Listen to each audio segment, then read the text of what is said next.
σιγά σιγά να ξεκινήσουμε σε 5 δευτερόλεπτα.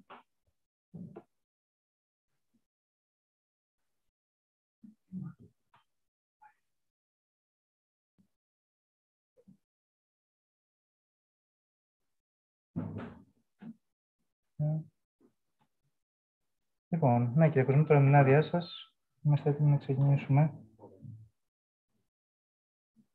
Κύριε Πρόεδρε, κύριε Πρόεδρε, σεβαστέ πατέρα, αγαπητοί συνάδελφοι, αγαπητοί φοιτητές, σήμερα είναι μια πολύ σημαντική μέρα για τη σχολή μας, για το τμήμα Θεολογίας και για μένα προσωπικά, γιατί έχουμε τη χαρά και τη τιμή να φιλοξενούμε στο πρώτο μάθημα του νέου ακαδημαϊκού έτους. Θα κάνουμε και, όπως το ξέρετε όλοι, λέγεται η ιστορία της Παλαιάς Διαθήκης, έναν σημαντικό επιστήμονα, έναν διακεκριμένο επιστήμονα, τον Professor James Charlesworth, ο οποίος συνοδεύεται από την αγαπητή σύζυγό του, την κυρία Λία, για να μας μιλήσει για ένα θέμα το οποίο θα μας απασχολήσει κατά τη διάρκεια του εξαμήνου, καθώς βλέπω και κάποιους παλαιότερους που είναι σήμερα εδώ μαζί μας.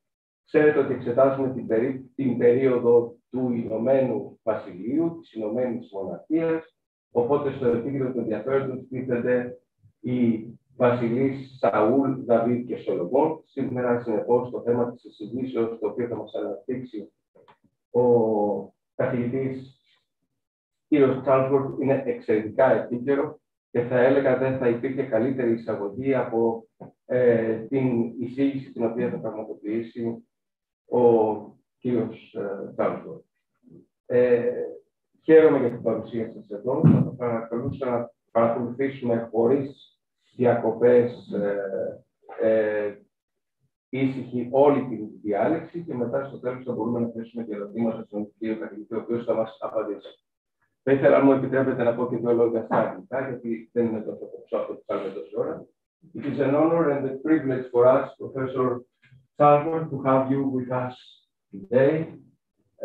I mean, with my colleague, Professor Zaras, we spoke about this day for many years, and we were trying to do our best to organize such a day, to have you with us, and to speak to all the staff and the students of the School of Theology of the International Catholic University of Athens. So COVID-19 did not permit to us to have a day like this. So today it's the day that we dream about. And it is an honor, it is a pleasure to have you with us today. And, you know, you have, all of us have to know that he's going to speak about something that he has never spoke before. So it will be something new. So it will be something that will build our knowledge and will give another path to our thoughts. So I welcome you and you as well, Leah, to School of Athens. And now, Professor Zaras will speak to you. Κύριε καθηγητά, αν θέλετε, κύριε Ζάρα, εσείς από εδώ. Okay. Ελάτε. Καθίστε με την ησυχία για το κοινό μας. Ένα λεπτό. Ένα λεπτάκι. Ένα λεπτό. Ετοιμάστε και το μικρόφωνο. Ένα λεπτό. Ωραία. Κοιτάζετε την οθόνη. Μια μικρή οδηγία πριν αρχίσει ο κύριος καθηγητής. Ο καθηγητής, ο μιλητής, κοιτάζει την οθόνη του υπολογιστή, επειδή γίνεται και ζωντανή αναμετάδοση και παράλληλα εσείς έχετε την ικανότητα, τη δυνατότητα να τον παρακολουθήσουμε όλοι σε μεγάλο μέγεθος από εδώ. Μία ακόμα ελάχιστη παύση κάποιων δευτερολέπτων και για το αγαπημένο κοινό που είναι μαζί μας αυτή τη στιγμή. Είπαμε, σε λίγο θα κλείσουν οι θύρες, θα κλείσει η πόρτα. All are about to begin. It's a great honor to have you with us, Professor. And now, καθίστε λίγο, όσες και όσοι είπαμε επιθυμούν βεβαίως παρακολούθησης, γράφουν το όνομα και το επώνυμό τους, το παραδίδουν στον κύριο Οικονόμου. Κύριε καθηγητά, κύριε Ζάρα, σας ευχαριστούμε πολύ. Ευχαριστούμε για όλη σας αυτή την πρωτοβουλία, και σε φοιτητές και σε σχολή, και το βήμα είναι σε εσάς. Σας ευχαριστώ. Οπωσδήποτε είναι μια πολύ σημαντική μέρα. Η σημερινή είναι κάτι το οποίο το προετοιμάζαμε για πάρα πολλά χρόνια. Ο καθηγητής κύριος James Charlesworth είναι ένας διακεκριμένος και παγκοσμίου φήμης καθηγητής, αρκεί κάποιος να κάνει ένα μικρό ψάξιμο σε αυτές τις μηχανές στο διαδίκτυο και θα δείτε ότι θα προκύψουν πάνω από 1,5 εκατομμύριο περίπου αποτελέσματα. Αν κάποιος κοιτάξει βέβαια το βιογραφικό του, θα δει ακόμη περισσότερα. Έχει ξεκινήσει από το Duke University, από το οποίο αποφοίτησε, έκανε το διδακτορικό του, μαθήτευσε και μελέτησε μαζί με έναν πρωτοπόρο στα ζητήματα των χειρογράφων της νεκράς θαλάσσης, ο οποίος ανέσκαψε και στο Κουμράν, τον Ρολάν Ντεβό. Στη συνέχεια βέβαια του προτάθηκε η θέση του καθηγητή στο Duke University και αργότερα στο Princeton Theological Seminary, όπου από τότε είναι και διευθυντής του project για την έκδοση των χειρογράφων της νεκράς θαλάσσης. Σε αυτόν τον καιρό εργάζεται μαζί με περισσότερους από 70 ειδικούς, και όχι μόνο αυτόν τον καιρό, εδώ και χρόνια, περισσότερους από 70 ειδικούς πάνω στην όσο το δυνατόν ακριβέστερη παρουσίαση και ανάπτυξη των χειρογράφων της νεκράς θαλάσσης με ψηφιακό τρόπο και χρησιμοποιώντας τις τελευταίες λέξεις της τεχνολογίας. Γι' αυτό το λόγο συνεργάζεται ακόμη και με την Kodak και την Xerox, όπως επίσης και με την κεντρική Ισραηλιτική αρχή αρχαιοτήτων. Σήμερα λοιπόν θα μας μιλήσει για ένα πάρα πολύ σημαντικό θέμα, για τους τάφους του Δαβίδ και του Σολομώντα. Πιστεύω ότι είναι, I believe it's a privilege, as our dean said before, to have him with us, and I'm looking forward to a most fruitful presentation, and of course, questions and answers can be offered after his presentation. Thank you all for being here, and now, Professor, the floor is yours. You're most welcome.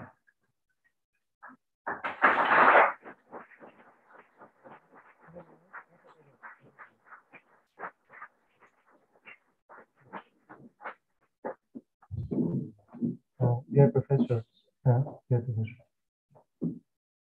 Doctor to you, Doctor, say.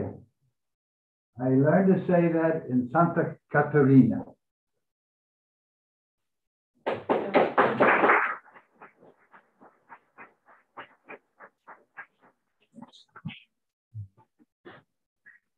So, you may address the main frame. All the people here will be able to see you from there and live on video. And how do we advance it? Yes, let's prepare it.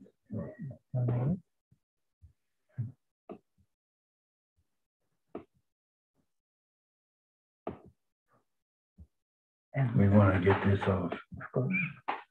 Thank you. All right. That's good, yeah. This, sorry. This is the I hope you will agree with me on the way to proceed. Do you understand what I said, okay? My Greek is not as good as yours. And when I start quoting Greek, it goes back, unfortunately, to Erasmus. We were told it went back to the 1st century. There's a revolution in that modern Greek is closer to the 1st century than the Erasmian that we're taught all over the world. Now, let me see if we can agree on some rules. I will show a slide. I will then explain it to you. Then you can ask questions, anything you want about what we just saw. Then there will be a pause, and you can ask anything you ever wanted to ask. And I have been told that we can be here as late as we want, which none of us would agree to, so we'll try to be succinct.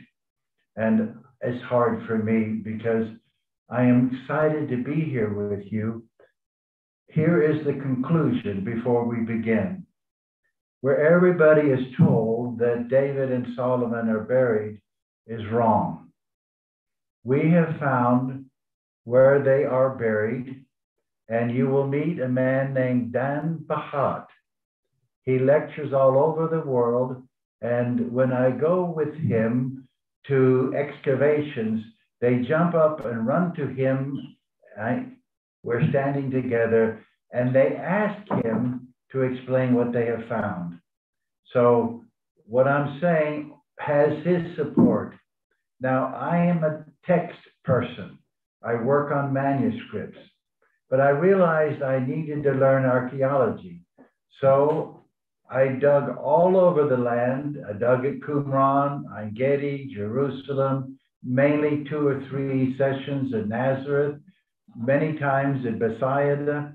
So don't be embarrassed if you know more about archaeology than I do. I'm only a beginner. I am well known for my work on manuscripts, Greek, Syriac, Coptic, Latin, Hebrew, Aramaic. So that's my specialty. And the bottom line would be that my father and my grandfather were ministers. You would call them priests. And from an early going, I got very excited about Jesus. I don't have to explain why. I was so excited about him, but I didn't like what people were saying. I said, but that sounds confessional. And it's okay to be confessional, I think, after you know something and you've asked questions. So I've learned to ask questions, and my faith has become stronger and stronger. I hope that helps you. You now get an idea of who I am and what I will try to do. I've been searching for the tombs of David and Solomon for maybe 50 years. And I'm going to show you some things.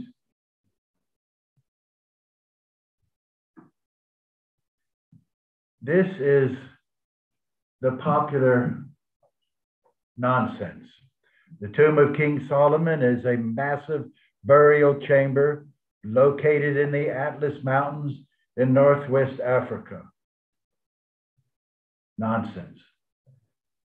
And that's what you confront. Many of you are being trained to be ministers, priests, professors, or just on a wonderful pilgrimage to know why you're excited about Christianity, about Christ, and about God.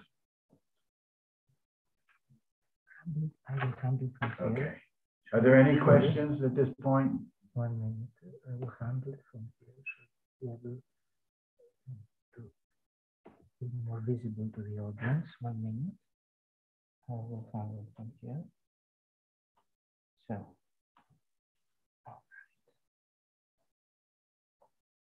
All right. It's ready. Yes, I'm going from here. Okay. Yes, it's right. It's here. The next one. This is live. This is live.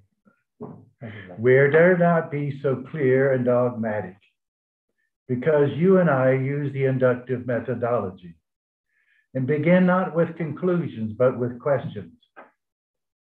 Students resonate with that, and I hope you all resonate with that, because the most distinguished professor is because that person, whether a man or a woman, learned to ask questions. And the question is an honest one. You don't ask a question unless you really want to ask one, which means you don't know. And that means you don't simply take simple questions and simple answers. You begin to explore and wonder, where are the tombs of David and Solomon? Can they be located today? What are tourists shown as the tomb of David? Any questions now? Please just, I know we're just getting started. I wouldn't have a question yet, but because I'm just getting started. Next. The tomb of David. You're not going to see the tomb of David if you were on a tour group. I'm telling you, this cannot be the tomb of David. Okay, don't ask why, because I'm going to show you why. Next. People come from all over the world to Kabar David HaMelech. That's the Hebrew. The tomb, David, is the way they pronounced his name. That's what he would know. And you don't need the yod. The early references and inscriptions to David, and we have a David inscription. We have found it in northern Galilee, and it has the name David. No yod. And a lot of people say it's Daleth, well, Daleth. Yes, that's the way they spell his name. Now, when I walk through the streets of Jerusalem, I'll see in English David Street, King David, and it's written without a yod. If you want that in English, that would be Daleth, well, DWD. And you know it is DW-Yod-D. I'm all of a sudden not knowing what language I'm speaking in. DAVID was originally just DVD. Okay? Now, this is what people are shown. If we can move ahead, I'll prove you this cannot be his tomb. You say, why be dogmatic? At the end, within 10 minutes, you will say, he should have been more dogmatic. He should have said, these are idiots. Next.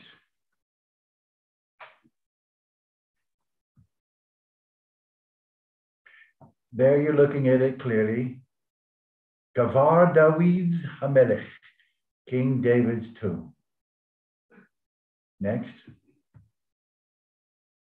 Here is a very religious individual, maybe a Hasidim, and he's praying on what he knows is the tomb of David.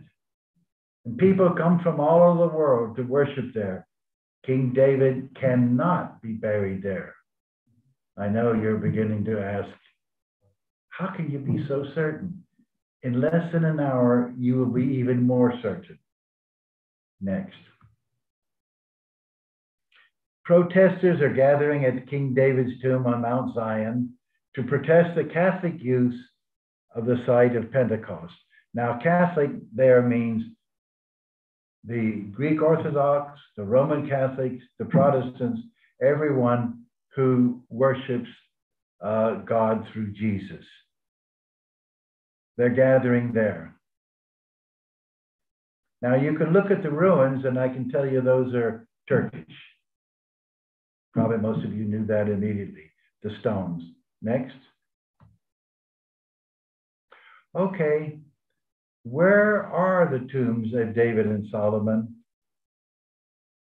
They are in Jerusalem, but can they see this? How do we do this? Huh? Would this do it? Yes, this does. Go back one. Yes, but this does it, see? Can you see what I'm doing? Yes. Okay, this is Jerusalem from the 16th century Common Era, Turkish. Now, we have to go here, right in this area. This is the city of David, right here, the time of David.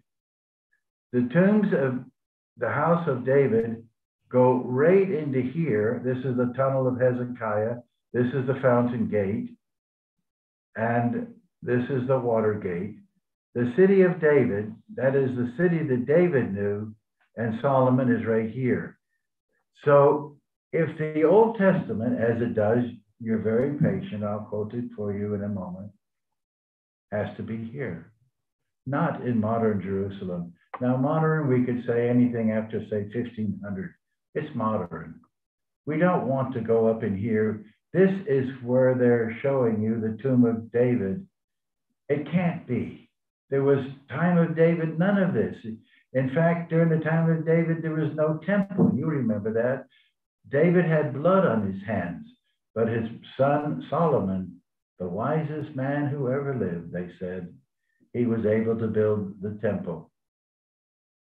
Any questions at this point? If you're going to ask about how we can be certain, that's where we're going. Yes?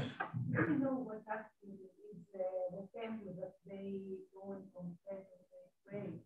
The photo that we saw before. Do we know who is there?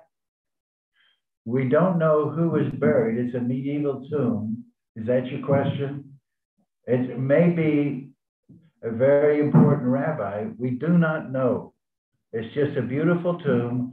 And someone said, oh, behold, it's beautiful. Therefore, it's the King of David, because it was built in Jerusalem. They didn't know that Jerusalem they were looking at did not exist there 2,000 years ago.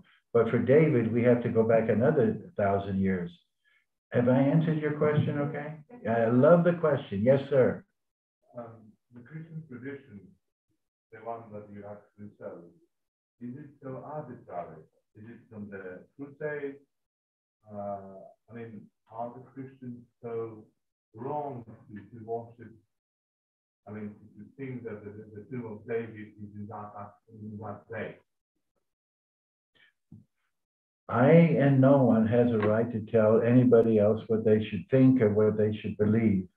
But as a professor, I have a right to say, is that supported by great scholars? And what evidence do you have? I am not going to say to someone like the Hasidim, I want him to pray to God, no matter where it is. And I hope you will be open to that and also open to what we're learning historically. Now, we can be certain about certain theological things because we opt out of the dogmatic and we move into the confessional. The confessional is not what we're talking about now. You can talk about it and I can talk about it, but we're talking about looking for the tombs of David and Solomon. We haven't found it yet. We know that it has to be in this area. If he was buried in his own city, it has to be where he lived. Okay, is that clear? Is that, yes, sir. Please ask any question you want. Would it be possible that the tomb moved from the support? Could you speak a little louder? My question is whether it's possible that the tomb of David has been moved from its original place to. I understand your question. If, in fact, the present place of the tomb of David cannot be there, could it have been moved from where David was? I do not know. No one does not know. The tomb I will show you is empty. And at that time, I will discuss what was taken and where it could be. I don't know anybody that thinks that David's body was taken there. Corpse, his bones. No one in 1,000 years have found the bones of David. When we look at the place, it's empty. And then we can talk about who emptied it. Was it the Assyrians? No, they took the northern country. Was it the Babylonians in 597 and 587? I think that's a good possibility because, you know, they were taken in exile. They were taken to Babylon. So maybe they destroyed everything they could. The other option is the Romans. The Romans, the Jews began a war. Not the smartest thing to do if you don't have an army, but That could take me 3 hours to explain what they got headed. They got hot-headed because they wiped out a little group of Roman soldiers that were fleeing from Jerusalem. And as they went down the hills, the Jews with their arrows could easily wipe them out. And so they thought, we can defeat Rome. Well, lo and behold, there was a revolt beginning. And one of the leaders was Josephus. And guess what happened? Rome sent Vespasian from Antioch. And he sent Titus from Alexandria. And the men began to move north or south. They took ships. And when they landed at, Leah, what's the name of it? Not Jaffa. No, farther north. Huh? Iopi. Accra. No. It's my mind, you see. It likes to take a nap. Akko. Okay, now we're on I've climbed all over Akko, and we've been down, and the earliest ruins we can find there is Crusader. Okay, we're at Akko. And you're saying to me, oh my God, look at this. Now, the Jews do not have an army.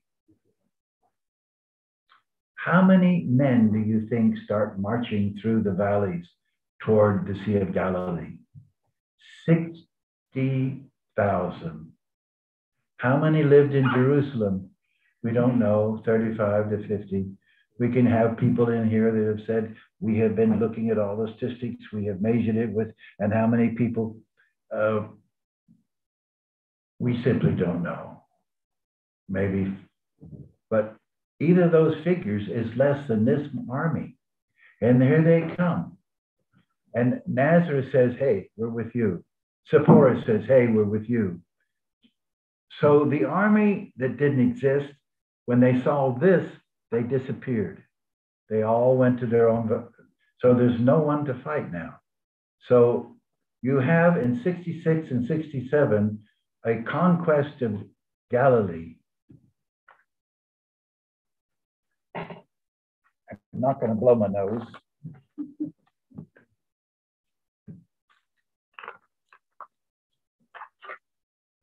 This is what I found in Migdal. This is an early 1st century. It's like you can show. How do? Just like before, found. Yes. Okay. A little. Yes. Perfect. Little lower. Little. Perfect. It's perfect. As long as I can obliterate that guy's face, I think I'm happy.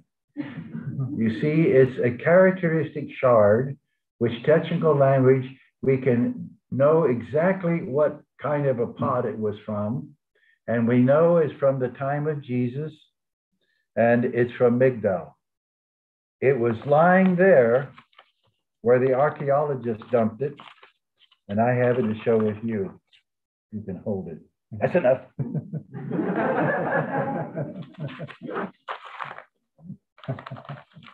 What else has he got in his pockets, huh? That's for you.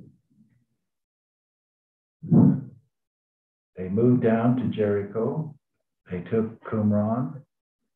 Essenes were running in all directions. That's another 5-hour lecture. Dead Sea Scrolls were hidden in the caves. We don't know how many caves. I know you can have professors that come in here and tell you. I found 5 more caves. They collapsed. If we had money, we could dig out in them, and maybe we could find something that's worth $2 million. We could come back and endow this school. And then up to Jerusalem.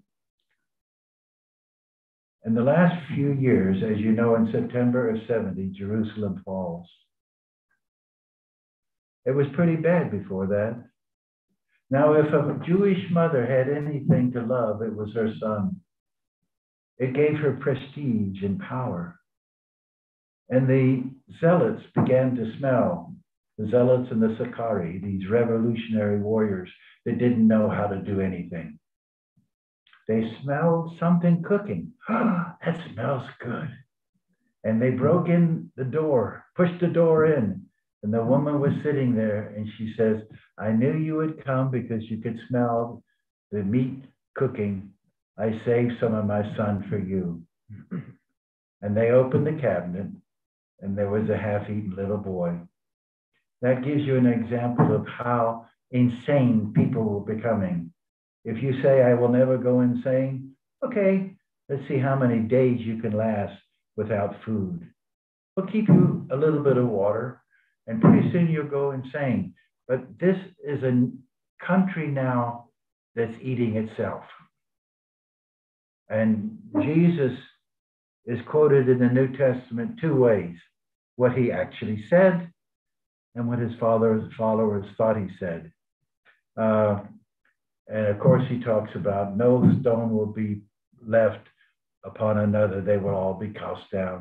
I think he could have said that.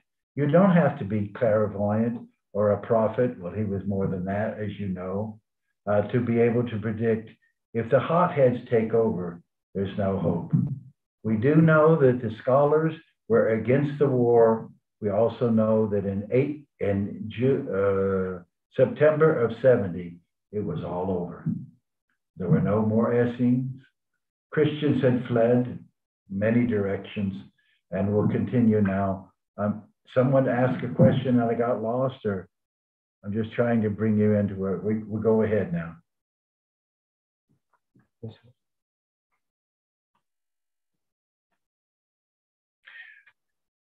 To catch you up, we're looking at the biblical Hebraica, and also, you know, you have the Septuaginta. I would love to lecture to you on the Septuaginta. It should never be expressed ever again that it's merely a translation of the Hebrew. The Hebrew, the Biblia Hebraica that we use, is 8th to 10th century Common Era, 800 years after Jerusalem was burned. But the Septuagint is 3rd, maybe about then, we can't be sure, 3rd or 2nd century BC. So when we read the Septuagint, in many ways, we're reading a much earlier version. How do we know that? The copies of the Hebrew Bible and the Greek Bible found at Qumran. Now I'm going to read to you from 1 Kings. You've already read it. You have it. I'm amazed. You have it memorized. Yes, you do. Then David slept with his ancestors and was buried where? In the city of David. You can also look at 1 Chronicles 3:4 if you want, and 29. We turn to Acts. Fellow Israelites, I may say to you confidently of our ancestor David, that he both died and was buried, and his tomb is with us to this day. I wish I knew what was that being told. What did this author know about the tomb of David? But this makes it very clear it has to be where these people knew David lived, in his city. Any questions at this point? Yes, sir. Yes. Was it any prohibition? Κύριε καθηγητά, αν θέλετε, ναι. Έχει, ναι. Yes. And you help me too, maybe. Of course, yeah. Did we have any prohibition to bury that into the city? Was that possible to do that? Because we know that the Greek Roman era, for example, the Greek Roman cities did not allow that, to bury the dead in the city. Yeah, well, that's after the Bar Kokhba War, 132 to 135. So we're a century earlier. And when we get before it, we go before 70 into the world of Second Temple Judaism, where you have all the many sects. And people say there were 4 sects. I think I've written that there are 24 minimum. People leave out the Samaritans. People leave out the Christians. And how many types of Christians were there, say by 50? You have the Pauline Christians. You have the Petrine Christians. You have the Christians from Alexandria. And I think they would all say, we disagree. We think it differently. So the Christians are not included in the group. That's why I get up to 22. And then the Baptist groups, the followers of John the Baptist, the followers of others. Then you have the various Essene groups. You have 2. as we know from the Damascus document. I know I'm speaking to you because you're a professor and you agree immediately that forced sex is not what represents early Judaism before 70. In fact, you could even include the Ethiopians, if you will, and it's getting more and more exciting. And I went down there and studied, and now more and more people are believing that we do have Ethiopian Christians and Jews in the first century in Israel and also in Ethiopia. But that's still sub judice. Maybe you could become famous in your next 80 years talking about who was in Jerusalem. Don't forget Stephen is stoned because he didn't know the sensitivities of the priest. And he was a very brilliant Greek. Stephen, the first martyr, was a Greek, Stephen, and he was from Alexandria. I talked too long. When is supper going to be served? Another question? Another question. A couple questions. As we, it doesn't work. Yeah, that's good for them because they need to hear. Thank you. I'll try to repeat it. As we can see from the Acts, there we know, we supposedly believe that the writer knows the exact spot of the tomb of David. As he said, he was in his city. So we assume that he was buried in the city. So he will not know what you will know in a few minutes. You asked a good question. How can we trust an author of Acts? He's living there, and he would be telling you stupid things like what people in Jerusalem believe. And we already began with it. Can you hold that question and come back? Okay, cool. Yes. And then thank you. I hope everybody's having fun. There was a man that wandered through your streets. He was called Aristotle. And he said, the greatest joy is to learn something new. The greatest joy. What have we professors done? We forced you to study, not to be joyful in your search. How exciting to learn something new. And you know, when you listened as I did, that they had found 2,000 or 20,000 more galaxies, didn't we run out and share with someone? They found so many galaxies, but they have not found any life anywhere except here. What is life? And we can get involved. Boy, I get excited about that, because when people define life, they're completely wrong. You don't need oxygen. You don't have to have a skeleton. You don't need to breathe. You can ask me that later, but not in the 5 minutes. That's where we're going. I try to read everything about everything, and I'm learning to know nothing about anything. So we're going to stay with David, and thank you for that question. We cannot trust. I would trust the author of 1 Kings because he knew, he saw, he could see where David was born. But Acts, there's so many debates on Acts, and it's a highly theological book, but we're not going to lecture on Acts. So, but I love this. We have got learned people here. And the most learned would be Leah, who speaks Hebrew fluently. I do want to tip my hat to Leah. She's my wife, my life companion, and she's got very excited. She first got excited about me. Don't ask why, I don't know. I can tell you why she shouldn't have. And she then gets excited about the Dead Sea Scrolls. I've never seen someone that can take a fragment like this of a Dead Sea Scroll. That's not a Dead Sea Scroll, but it's like that. And she can sit there and study. And with all kinds of technical skills, she will come up and we will work together. I've seen her work for more than 2 days on something that scholars, she's not a scholar, cannot read. And she'll come up with a wonderful discussion. My translation and edition of the Hodayot, the Thanksgiving hymns just appeared yesterday. And it has every fragment read, and it took me 50 years.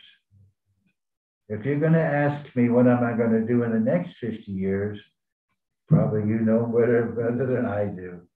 Okay, next. We are looking here at Jerusalem during the reign of Solomon. Let's say it's about 950, and you say, I heard 940, that's fine. The C means circa, give or take what we need around this time. Remember, there was no calendar. So how do we do that? How do we figure that? Well, that's another lecture. Here we have Solomon's temple. David did not know it. Solomon did. Then we have, this is David's palace is here. And I've been in there looking at the massive stones. And I said, you know, I wonder if the Queen of Sheba walked on those stones with David.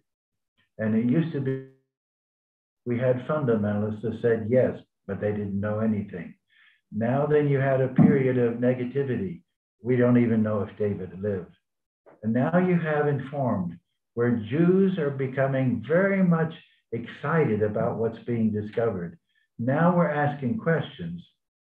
You know, sometimes the question has more truth than any answer.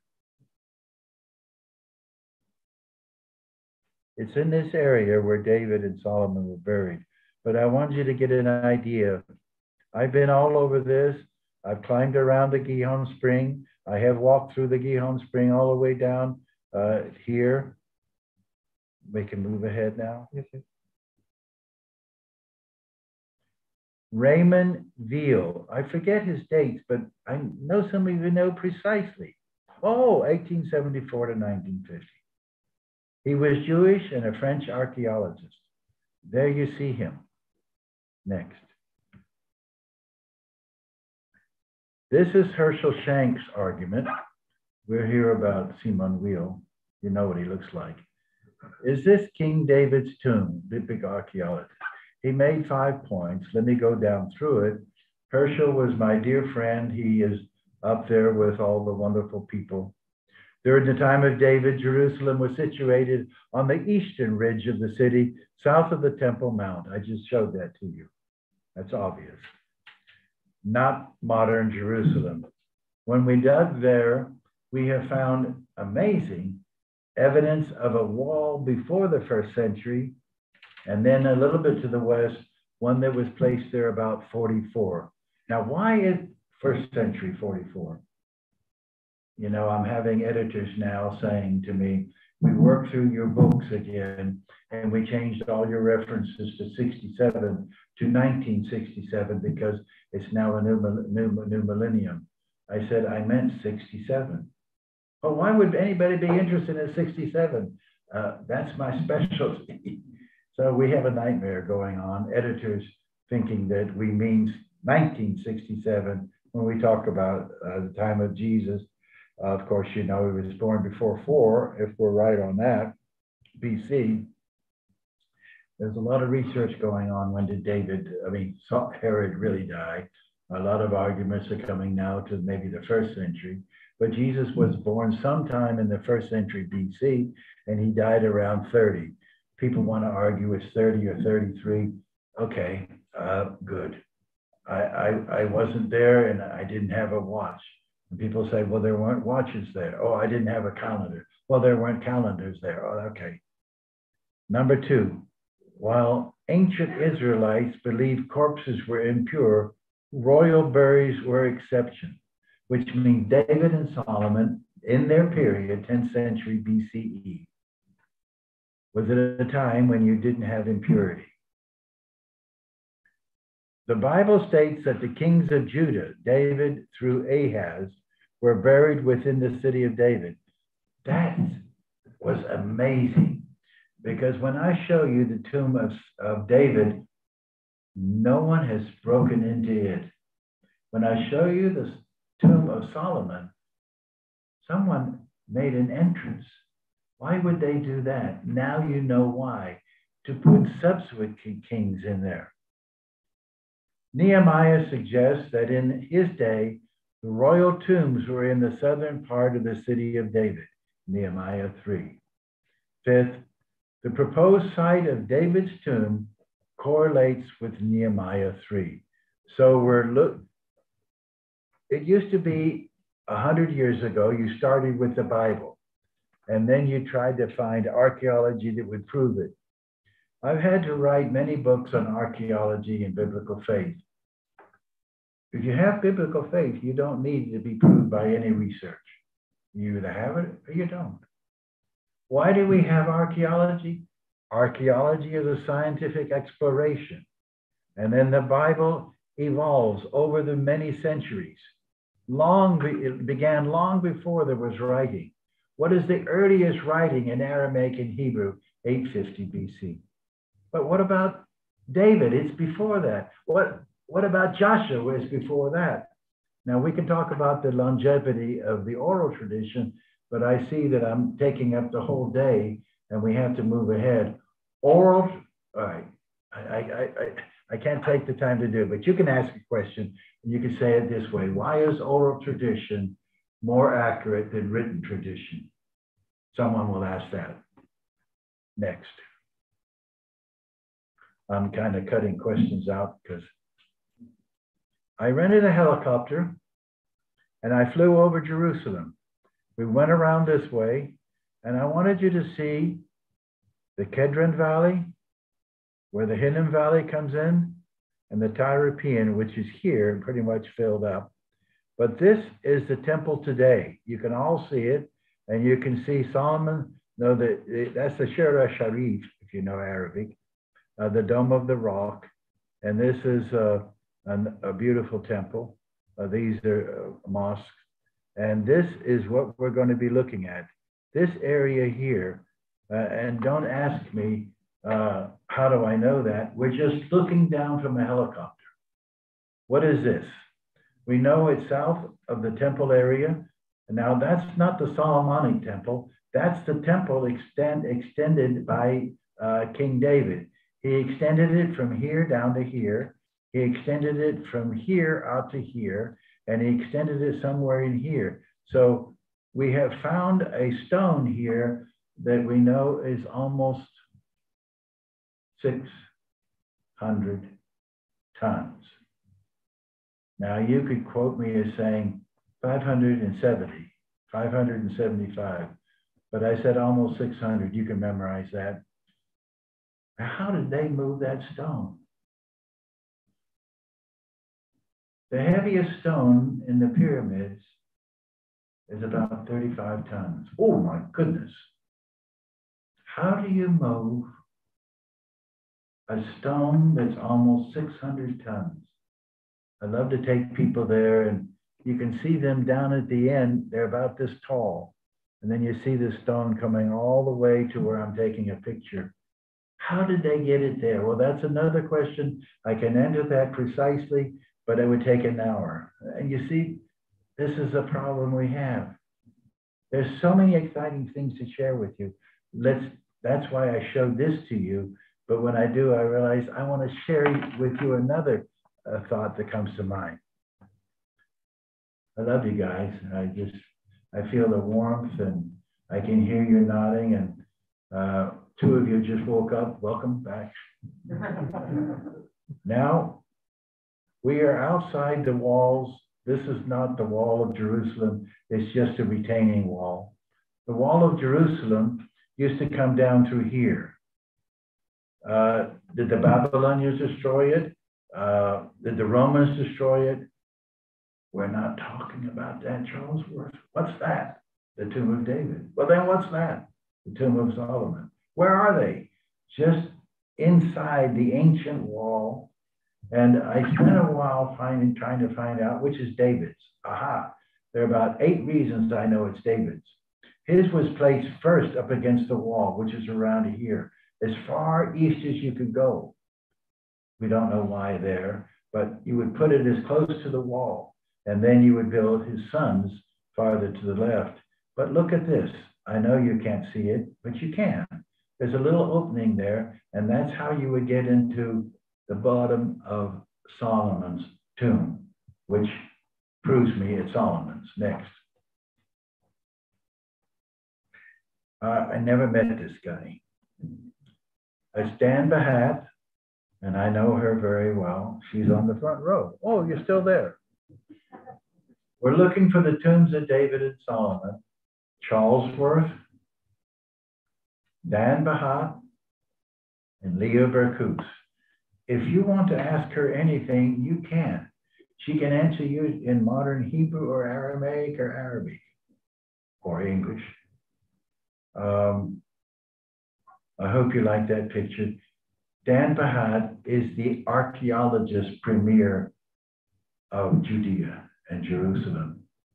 And I went there, as you can see, and you'll see other pictures of him. And we explored and we debated and argued, and we agreed 100%, which I thought, how is that possible? Go ahead. I like the question one of you are going to ask, is she really that pretty? She's on the front row. All right, we're now walking up. We're walking up. We're going north. We're going to see David's tomb and Solomon's tomb. The tomb of Solomon to the left and David to the right, looking north. It took me a long time to put what is in parentheses. So don't ask yet, because we'll get there. Let's go.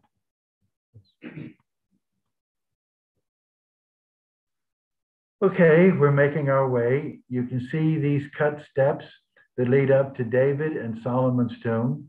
You're just getting more and more evidence of what I've shown you before, but none of you, there's not one person in this room that thinks it's David or Solomon. Give me a moment. Next. Here are the massive steps. This is just to the west of the eastern wall of Jerusalem. Here is your tomb, and this is the tomb of Solomon. But remember, it said that the kings of Judah were added, and that's the only place they could be added, to Solomon's tomb. David was the quintessential king, so you're not going to disturb his bones. Where are his bones? Robbers. Were the robbers from the Persian invasion? Was it 500 years before that? Were the robbers Babylonians? Was it 200 years before that? In the evening, someone broke in with torches and threw the bones in all directions and took the gold and frankincense and myrrh. Oh, that's another story. All the treasures. This is escarped by the Romans because they wanted to build a wall of stone all around Jerusalem. This is Solomon's, and that it was broken into. We'll see this a little bit more. Let's go on, and then you can ask some questions. Go ahead. Okay. We're looking at here the main excavation, and then over here the original city and its approaches. You can see the excavations during that period, but this is mainly for an advanced class, so we can talk, we can skip it. What we have here now is the city of David, and down in here you have the tombs.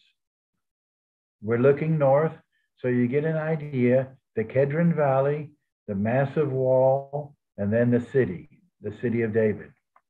Next. I thought this would be a good place to stop. I'm inside Solomon's tomb. Someone has chiseled that nicely, and I used to think it was robbers. Now I think it's where they put the kings of Judah.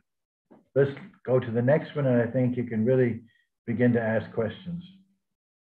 This is the entrance into Solomon's tomb. This is where Solomon would have been buried. Now, to answer some of your questions, there probably was a chiseled comment, the tomb of King David or the tomb of King Solomon. They were all chiseled away and thrown into the regime. We have found some of these, not David and Solomon. The tomb of Hezekiah we have found. But if you're a Babylonian conquering the area, or if you're a Persian, and then here comes Alexander the Great, and then here come the Romans, and you have all the robbers. This is all we have left. But that's point one. Point two, there are no rivals to these. All the other rivals are medieval guesswork. These, everybody that's an archaeologist says, well, if they're not there, we don't know where they are. But Dan Bahat and I studied and came to the conclusion, it's exactly where Nehemiah says it is. It's exactly within the city of David at that time. And we now know that during the period before the Babylonian exile, 6th century BCE, before that, you don't have the strictures about burying in a city. So you buried kings in a city. Now, kings are different than ordinary people. I don't think anybody's going to disagree with that. Do you have some questions? Yes. Now blurt it out so we can all hear it. But I heard you the first time. Oh, okay. I will fix the volume. I want to ask something about the tombs. Something about? The tombs. Oh, I thought you said sewers. No. Thank you. I mean, how do we know that these tombs are so important? Do we have any findings, any wall paintings? Is that something that shows are they luxurious? I have studied well over 1,000 tombs. None are this big. This is majestic. There's nothing like this anywhere in Israel. We know where King Herod was buried, and they think they found his tomb, but it's a little tiny tomb. I don't think they found his tomb, but that's another lecture. I think, oh gosh, I'm getting lost. I would love to tell you I've spent decades studying the Herodium. Yes, he's buried there, but not on the outside. He was afraid of everybody. He was a maniac. He killed his sons because he was afraid. He killed the woman he loved, Miriam, because he was afraid. She's intriguing. She's plotting on you. And so he kills everybody. Would he put his tomb way outside a mountain he built? No. And that's another matter, because I've studied the pyramids and I know he did. And I know they have just found another shaft in the Giza pyramid at Cheops, and it leads up. Won't it be exciting if they open it and they find something of a great revolutionary? Tutankhamun was a nothing little boy king, but what is brought out of his tomb, amazing. Such wealth, such power. All right, now these tombs are empty. There probably was an inscription on them, shattered. I don't know if they were robbed, because they're inside the city, but we know robberies going on at night. There aren't too many people up at 3 a.m., maybe 2 a.m., but not 3 a.m. So you take your torches and you know where to break in, and all the ancient tombs have been robbed. Not because people wanted them to be robbed, but because no one was around and saw what the robbers were doing. Now, the earliest robbers, you know what they take? They take the spices. So you're going along with a big bag of spices, and they stop you. Well, they don't know where you got the spices. You're a consummate liar. I bought a week ago. They're from Ethiopia. No, they're from, so you know the spices. But if you're carrying gold, you're dead. So the first robbers would take things that they could sell. In many ways, archaeologists are working in the garbage heaps, the things that are left over. I have absolutely no doubt this is the tomb of Solomon. Let's go to the next slide. Oh, yes. Would it safe to be at this place? I mean, if it is next to the wall, it might be in danger from the intruders, I mean the enemies. Is it safe, or is it a way that they use to bury the dead? I love your question. it presupposes there's a safe place to go when the Assyrians and the Babylonians and the Persians and the Romans and the Greeks earlier, where would that place be? There's no place safe. This would be probably as safe as any place you could find. There's no place safe. Now you think, oh, come on. The Twin Towers, you all saw them burning. Thousands of people jumped out of the windows. My daughter was there. She was the #1 reporter from ABC News, and she saw them coming down. And she made a terrible mistake. She took the wrong van. It's the only one that could go internationally. Why did she take that? She got back and said, "This is Michelle talking to you. The towers are now burning. We do not know why. I can see people rushing by." Is that a safe place? No. It was considered one of the safest places in the world. And there are so many accounts. You know, it was the day that people were voting. So it was 1/3 the number that should be there. But we're not lecturing on the Twin Towers. But you said, is that safe? I can't think of a safer place. Now, I wanted you to see the entrance into Solomon's tomb, because this is the entrance to Solomon's tomb. It's not for Solomon. This is where they put the kings of Judah. I tried to figure out, what is that for? Why did they break into, this is much later, 200 years later than the building of Solomon's tomb.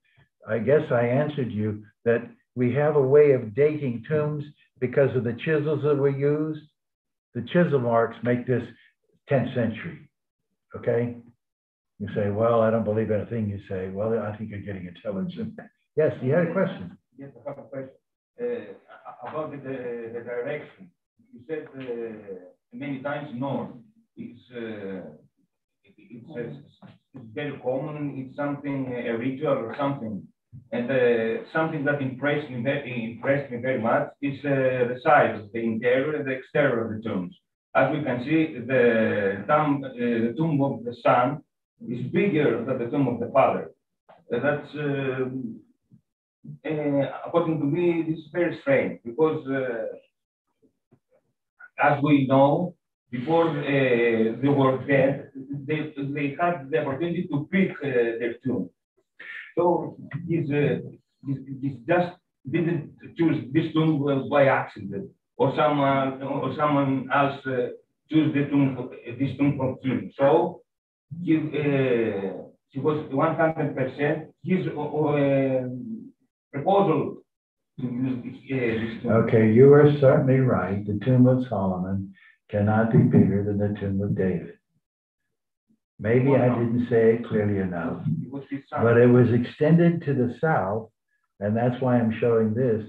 The tomb of Solomon tripled in size because the kings of Judah, they broke open, see, and they put the bodies of the kings of Judah in the southern section of Solomon's tomb.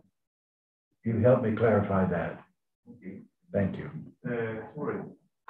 Yes, sir. Greater king than David, and maybe that was a reason for him to have a great. We want to hear you.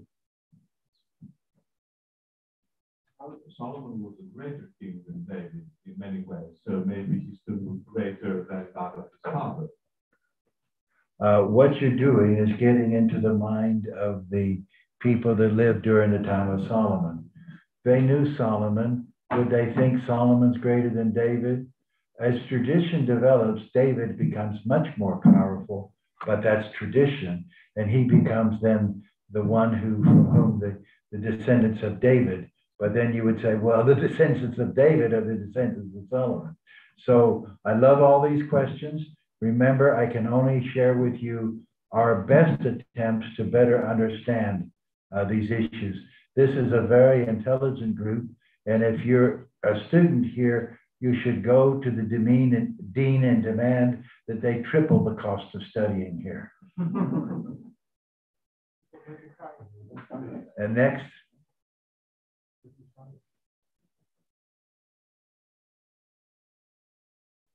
Here is Dan Bahad, and he and I have decided that this is the tomb of David.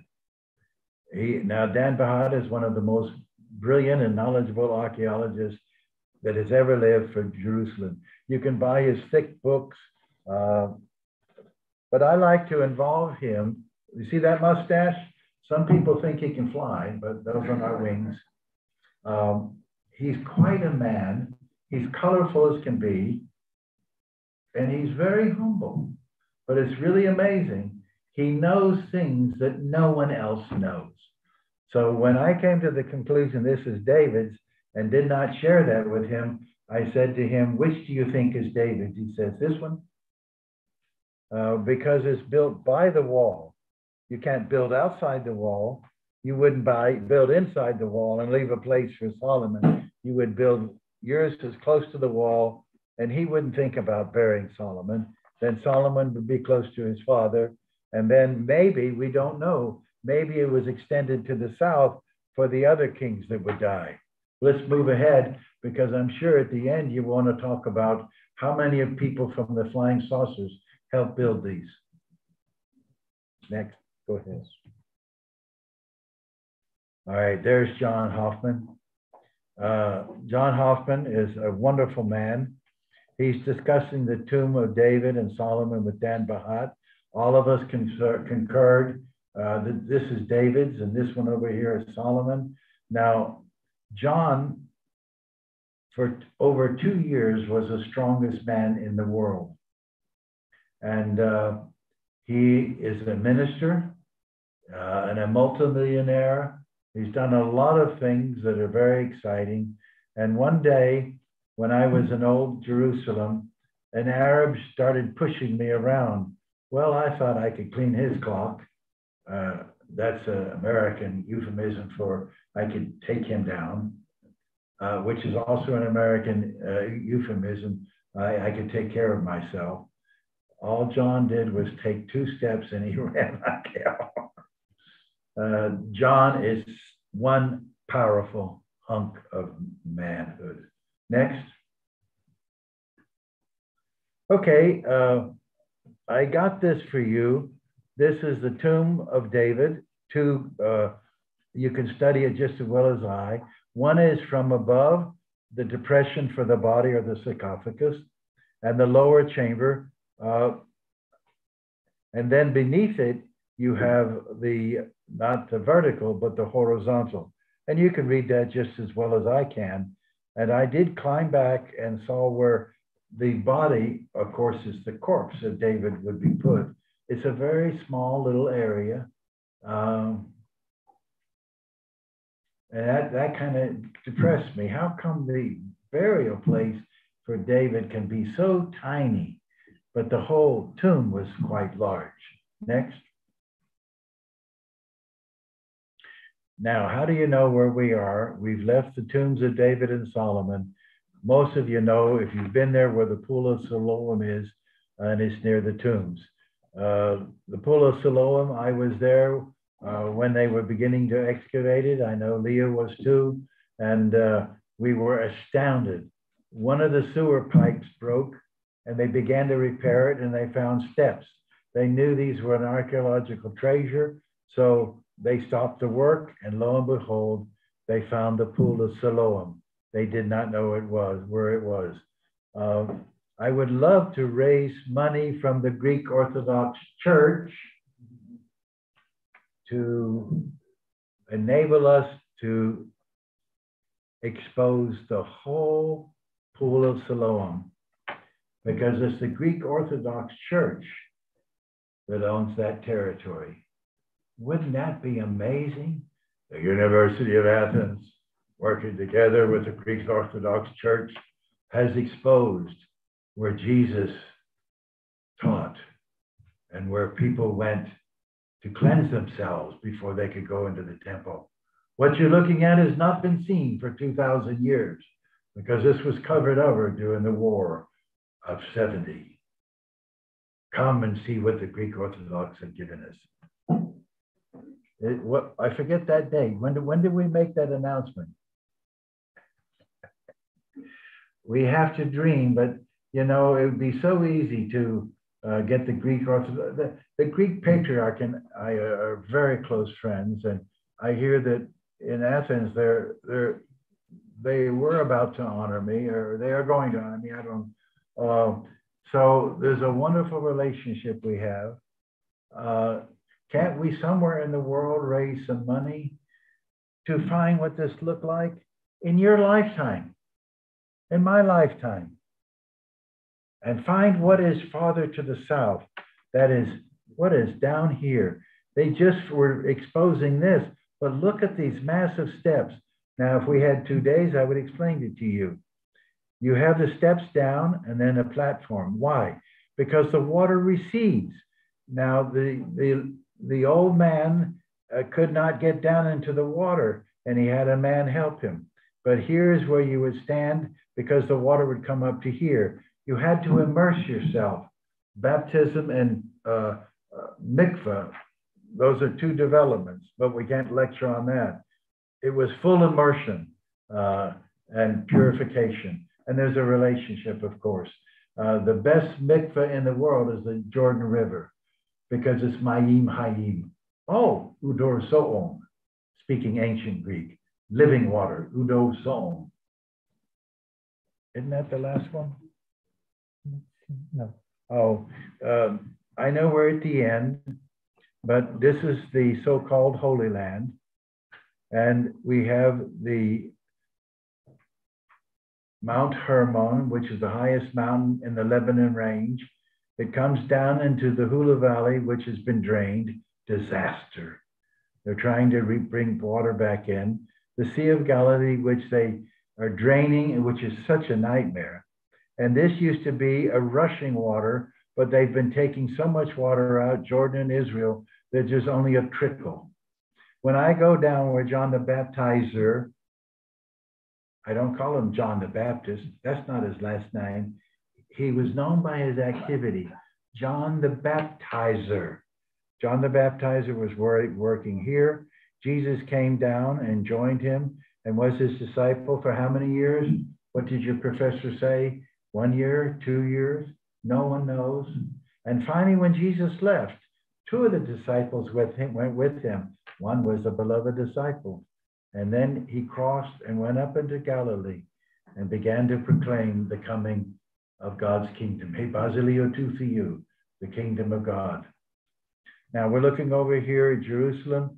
You know, we have pretty much studied this, the temple area, and down here where we have found the tombs of David and Solomon. Isn't that the last one? No. Oh, okay. That's more interesting. Women, close your eyes. That is David, but it's an uncircumcised David, whatever that means. Here we have Solomon. 2 women are claiming that that's their baby. You know the story. Well, Solomon was very wise. He told, get the soldier, bring him in and kill the baby, because give half to this woman and half to that woman, because both of them claim it. This woman says, that's fine.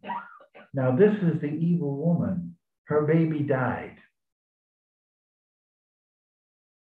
This is the good woman. No, sir, please give her the baby. Solomon says, give the baby to his mother. Michelangelo. Isn't it wonderful to see a painting that can bring it to you? And this is David, according to Michelangelo. And this is Solomon, according to Michelangelo. And of course, that's Michelangelo's David. Now, if I had 2 hours, I would explain to you how Michelangelo was able to get everything perfectly. It's because he got permission to go into the morgues and he cut open the bodies to see what the muscles look like. And so that's why this is anatomically perfect. And if you study the diaries of Michelangelo, as he was starting to cut into the heart, he thought, what if the soul has not left the body? One of the precious moments. Where do you think the soul is, you know? Greeks have one idea, it's in the body somewhere, and the Jews have another one. It's throughout the whole nephesh, throughout the whole body. Just a lot of things to share with you. I think that is the last one. Oh, this next one. Okay. We're looking at Madabal map of the 6th century. Note the tomb of David and the place of the Last Supper, the cenacle. You can see it is right here. So I've circled it for you. And if you're fluent in Arabic, you can ask people where the gate of the pillar is, because they still call the Damascus gate the gate of the pillar. Here we have in the 6th century mosaic, the pillar right where the Damascus gate is. And this is the Cardo. Very, very interesting to me. Is that the last one? I keep asking if it's the last one. Huh? No. There's another one. All right. We don't need to get into this. It's a Madabal mask. Okay. It's the 6th century, but I'm more excited about the pillar. The Romans, when they built the city, they destroyed it, as you know. They pulled in the Cardo, the major market area, and they put a huge pillar inside the Damascus gate, and in Arabic today is still called the Gate of the Pillar. That's the last one, isn't it? No. Oh, we're still having more to study. It's obvious I haven't given this before, right? This is the area of David, city of David. Then the temple area that Solomon built, and you have Jerusalem as it grew over the centuries. And as I tried to show you, in the 1st century, but not now, the wall came all the way down here and then went back up. But the wall here is still the wall of the temple. I think that's it. And now, ladies and gentlemen, the sun is beginning to set. As we sit here on Mount Scopus, look toward Athens, and you can say, I learned something today.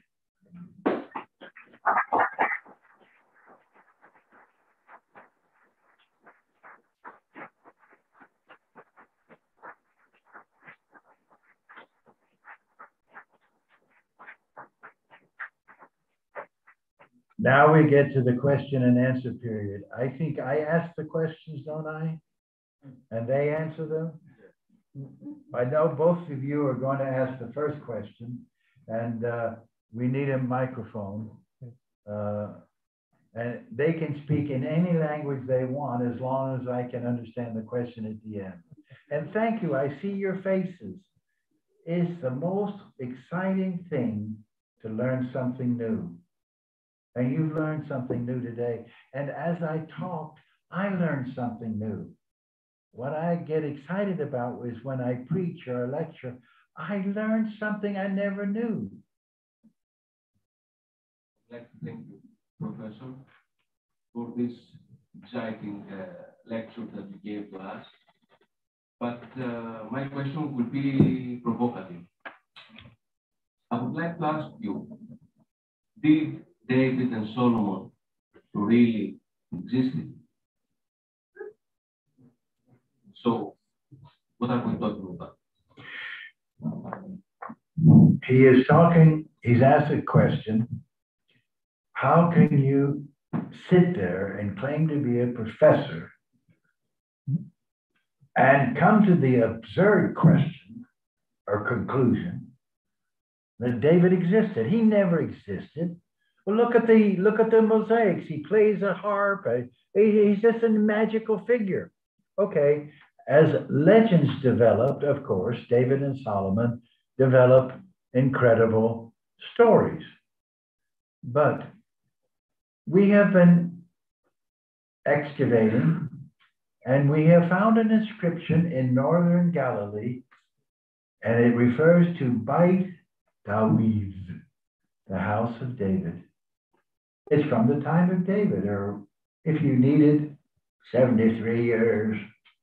It's very close to time of David. And we're still looking for the rest of the inscription. I talked to the archaeologists that found it, but it's certainly, the argument against that was by an ignoramus. That's how I will refer to a professor. There are no Professor Ignoramuses in Athens. They didn't let them in. But there is a professor that said, it says Daleth while Daleth. That's Doze, the beloved one. Solomon was called the beloved one. It's not David. The first thing you know is he's not lived in Jerusalem, because the street of David is called Daleth while Daleth. Dawiz. Today, when they write David, they don't put in a yod. It's Dawiz, but you don't need the yod. All right, think with me. All right, Daleth. Wow. No, I'm going back and forth between Hebrew and Greek. Daleth, and then you have, it'll be maybe Omega, and then it would be Iota, and then Daleth. That's Dawiz. There's no Iota. All right, get back to the Hebrew. It's just Daleth while Daleth. Today, when people sign their name David, it's often Daleth while Daleth. It's called a helping vowel. If we were lecturing on the alphabet, I would point out that there are certain parts of it that are both a vowel and a consonant. What are my examples? O, Omicron, I. I can be I, it can be J, and it can be Y.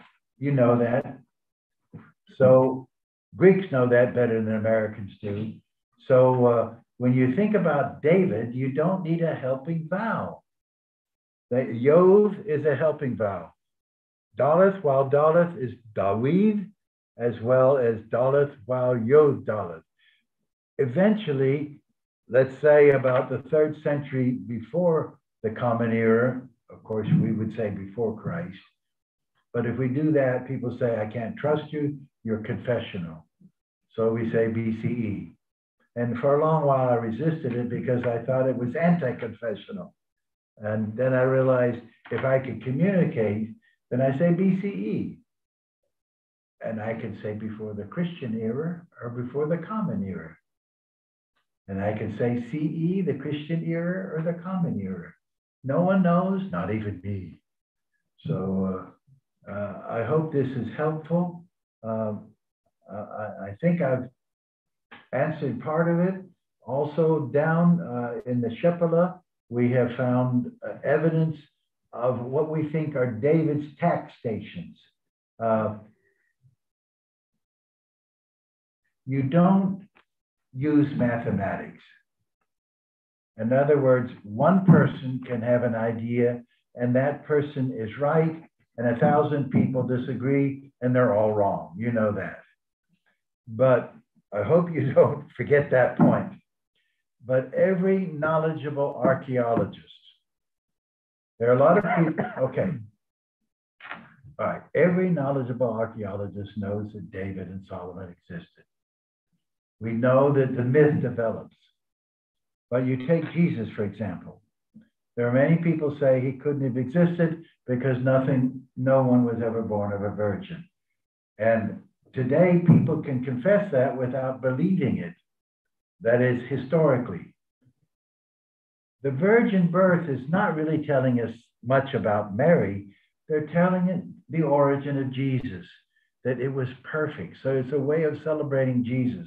That's the way I would explain it to people. Am I saying that no virgin could give birth to a baby? No, we have evidence where that might be, where you get electrical shocks, and that is exactly what they're talking about. So we're entering a new era where the fundamentalists and the extremely conservative may have an insight.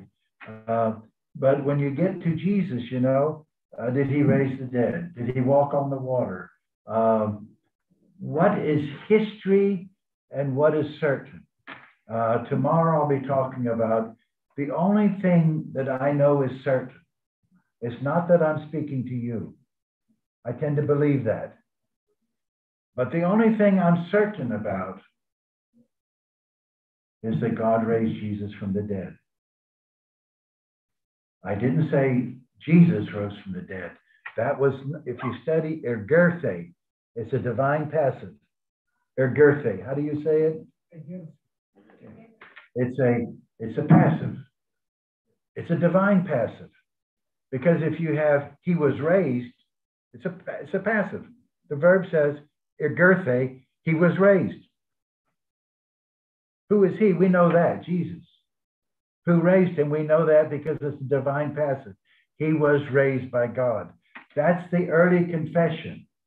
Not that Jesus, if you want the Apocrypha, and I know I'm more for the Apocrypha than you realize. I spent my life looking for it. Sometimes it tells me something about history, and sometimes it tells me about the life of people. That's history. That's belief. Without excitement, you don't get a heart that beats. And I will tell you, we control the heart. It's not a voluntary muscle.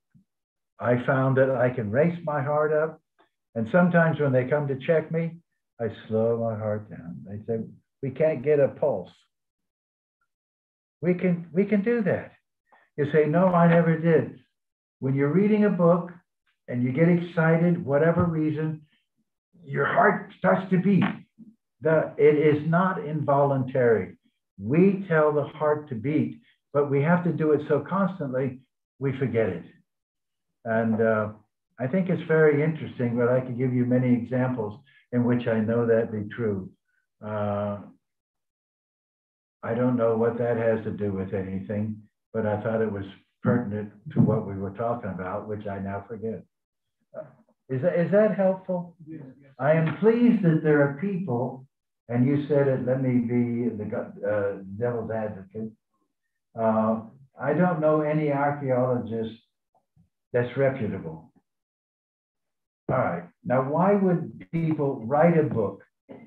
Listen, if you write a book, no one can write another book unless you disagree with him. So how are you going to make money? Actually, Judas knew more about Jesus than Peter. Peter denied him 3 times. Judas never denied him. I'm making this up, okay? Don't run out of here and say, I've heard the truth finally. But why did Judas hang himself? The tradition says he throws the 30 pieces of silver on the ground. What went wrong?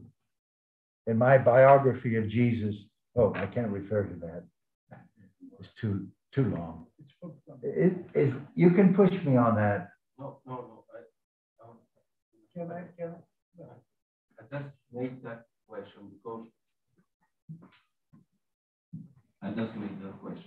because in the class we discussed about all this debate between minimalism and maximalism, and what they argue about the existence of if they are mythical persons or if they really existed.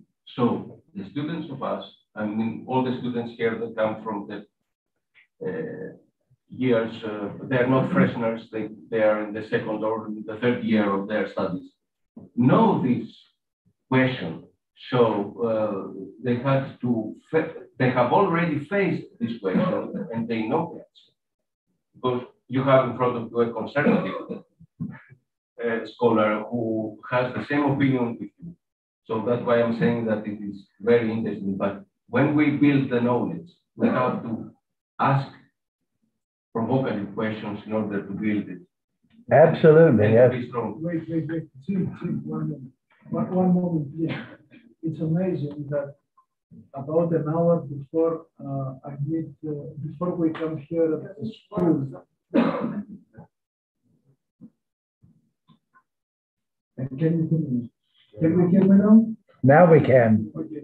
Put it closer to your lips. It is amazing that about 1 hour before coming here, I met Jim and Leah at the hotel, and Jim told me after my presentation, I want you to do me the most difficult question. And I told him, okay, I will ask you about the minimalists. Professor Karagiannis knew nothing about it. And he asked about the minimalists. And of course, Professor Charlesworth told me that we spoke about Thompson, Whitelam, Lenke, and all these, the school of minimalists. And they are very much in fashion. They were very much in fashion with their claims about the non-historicity of David, of Solomon, and that everything was a myth. There was no Solomon's temple, and etc., etc. You know all of them. So I promised that I would ask this question, but Professor Karagiannis did. I should have done that before, but I need to thank our dean, Professor Karagiannis, for accepting to have this highly esteemed professor here today. It is our privilege and honor to have him here. My question then, since I need to leave. One moment, please. My question then would be, what are you looking forward beyond the finding of those tombs of David and Solomon? What would be your wish for your next discovery or your next project? Thank you. Your question is, where are the new questions focusing now? Aha.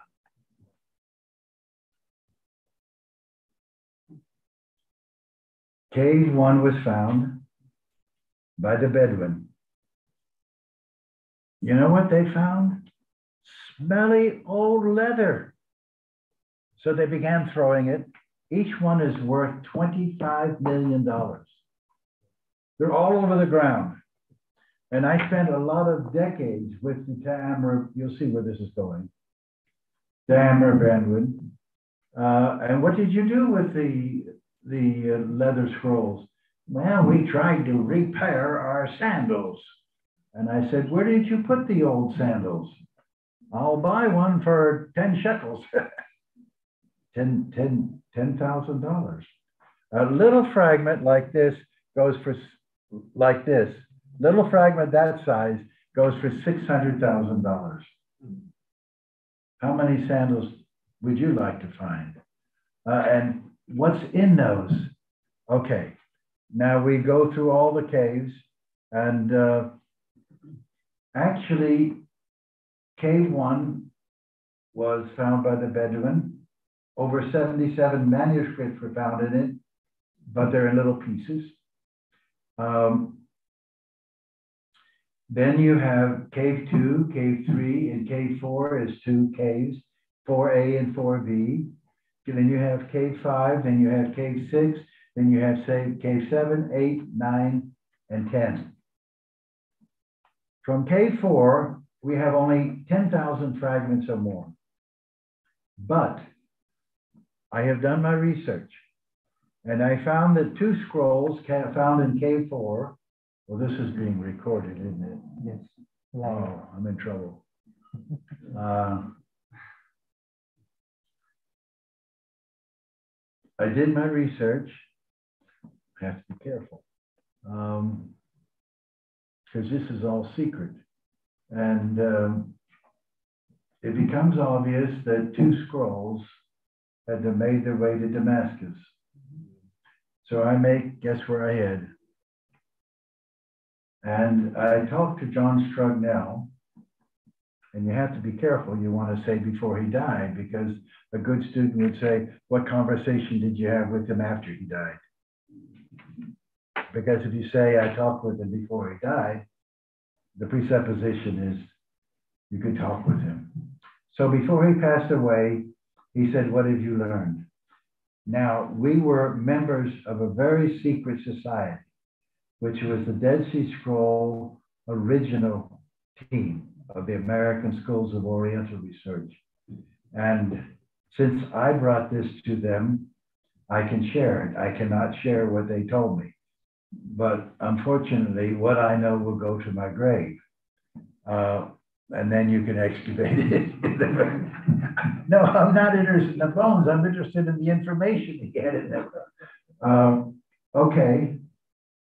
John said, the last thing I know that the scroll broke into 2 parts. Okay, I went all the way to Damascus, and the trail got cold. It was bought by a billionaire that buys and sells banks, as some people do, coins. And I thought maybe I work with Martin Hengel and other people that I don't want to mention. Martin Hengel, you can talk to him later. Needs a phone call. Yeah. So it turns out to be, it contains all the book of Enoch. With chapters 37 to 71. That would be the greatest discovery. What he knows is that the book of Enoch, or the books of Enoch, they were written over 4 centuries. It is the height of the brilliance of ancient culture.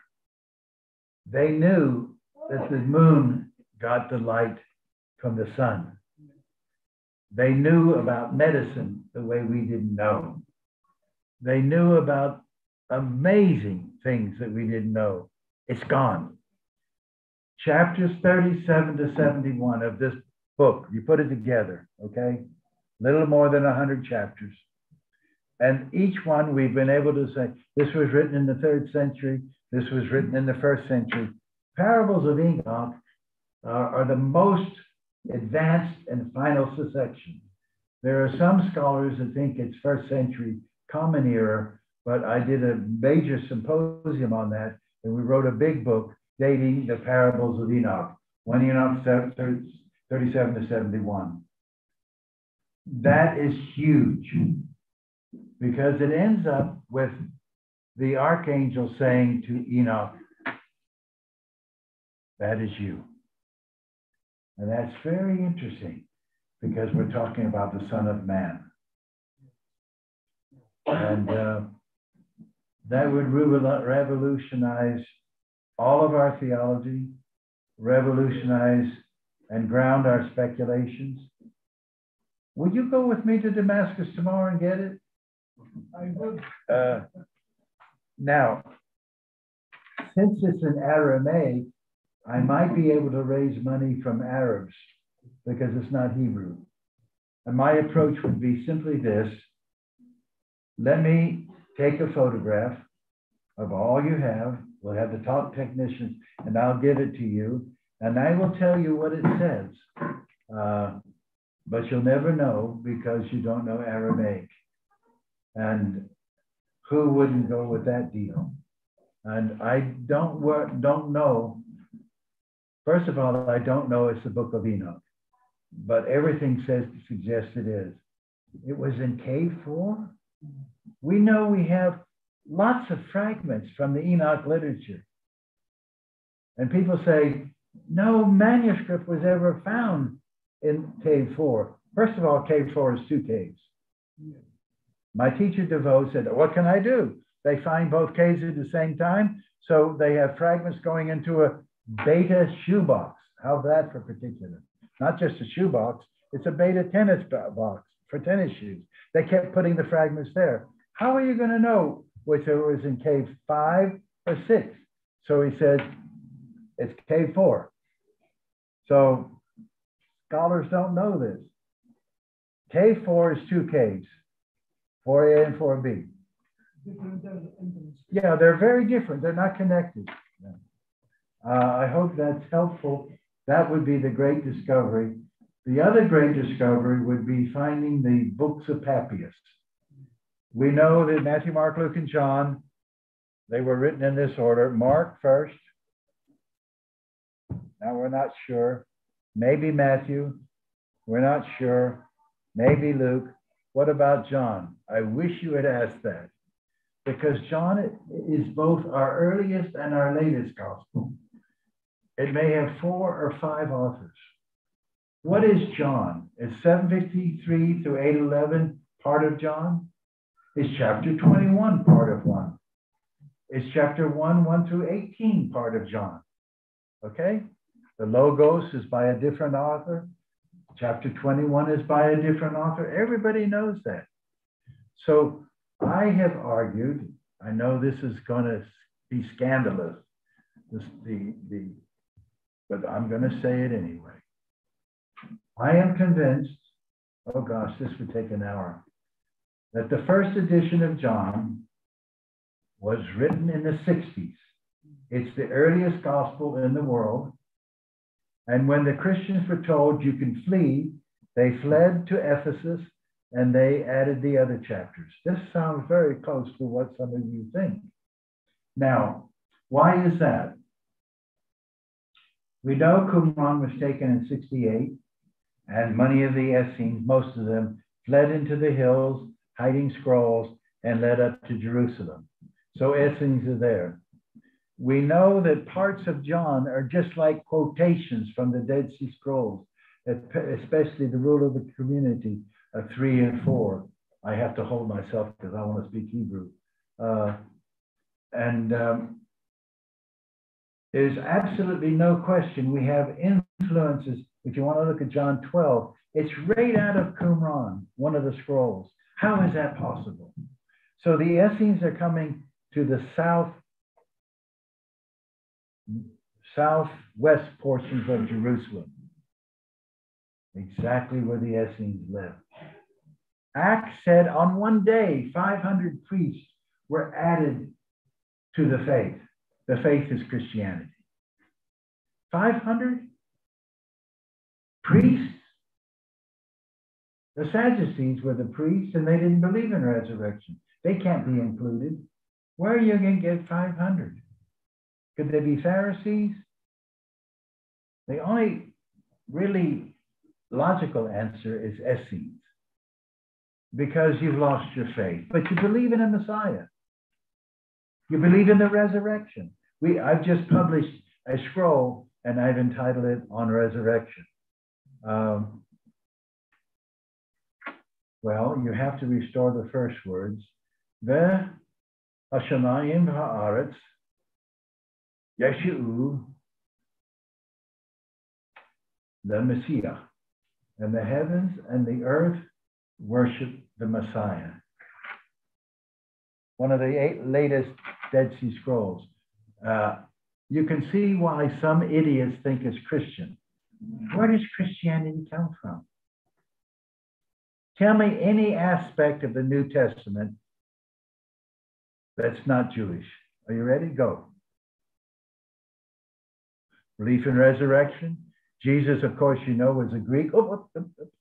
He's a Jew. And when I wrote my book on the Jewishness of Jesus, the first reaction was, but he was a different kind of Jew. People don't want Jesus to be a Jew.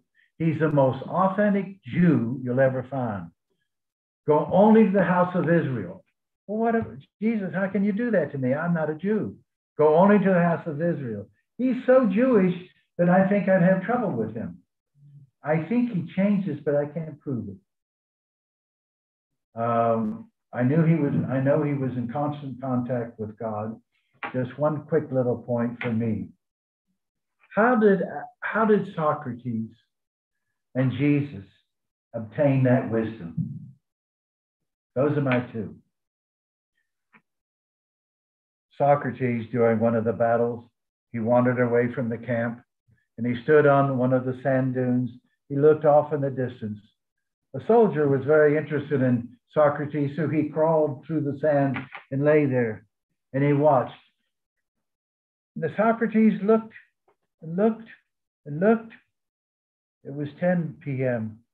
It was 11 p.m. It was 12 p.m., 1 a.m., 2 a.m. Socrates did not move. The sun came up and he came back to the camp. He was meditating. Now, I'm getting into so many different lectures. When you ask Einstein, what formula did he use? I didn't use a formula. Oh, come on now. Einstein, you're the greatest mathematician. You're the greatest physicist. Well, tell me what formula you used. He says it was revelation. Ask any of the great minds. They will make a confessional statement. Sir Isaac Newton. It was revealed to me. So, as a scholar, I hope you'll permit me that, I study everybody I can. And I would have to tell you, I'm really very dumb. But at times, I have felt the presence of God. One time I was working in my office, and I was working so hard, I was getting things done, and I began to shake. Oh, what's wrong? And I thought, well, it's about 10 o'clock, it's time for my coffee. So I looked at my watch and it was 3:30 in the afternoon. Completely in a trance. So I went over in a trance and I wanted to order a hot dog all the way and a Coke to go. And I stood there and I tried to say it in English. May I have a Coke all the way and a hot dog to go? Huh? I could not speak English. I was working on some Syriac manuscripts. And if you really want to learn, get a language and get a manuscript and spend 10 hours on it. And pretty soon you will eventually, not the first week, maybe not the first year. We're talking a lifetime of study. It will be very interesting. You will be in that language because that is your passion. I hope I haven't bored you, but you brought that out of me. Any questions now about anything?